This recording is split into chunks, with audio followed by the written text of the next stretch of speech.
খেলা শুরুর ৬৪ সেকেন্ডেই তুরস্কের জালে বল জড়ান প্যারাগুয়ের মিডফিল্ডার মাতিয়াস গালাজা। এবারের বিশ্বকাপে সবচেয়ে দ্রুত সময়ের গোল এটাই। মরক্কোর সাইবারির ৭১ সেকেন্ডে গোল দেওয়ার রেকর্ড ভাঙেন গালাজা। এরপরই ক্ষমার অযোগ্য ফাউল করেন, দেখেন হলুদ কার্ড। গোল পরিশোধে মরিয়া তুরস্ক ৬৪ মিনিটেই সমতা আনার সুযোগ হারায়। ৩৭ মিনিটেই প্যারাগুয়ের দ্বিতীয় গোলের সুযোগ, তবে এবার বাধা হন তুরস্কের গোলরক্ষক উগার ক্যান। প্রথমার্ধের অতিরিক্ত সময়ে ঘটে বিপত্তি।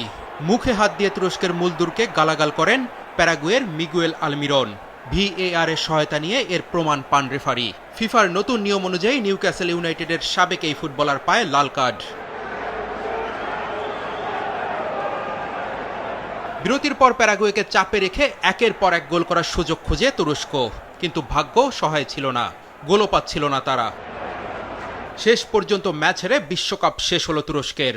অন্যদিকে পরের রাউন্ডে যাওয়ার স্বপ্ন এখনও বাঁচিয়ে রাখল প্যারাগুয়ে।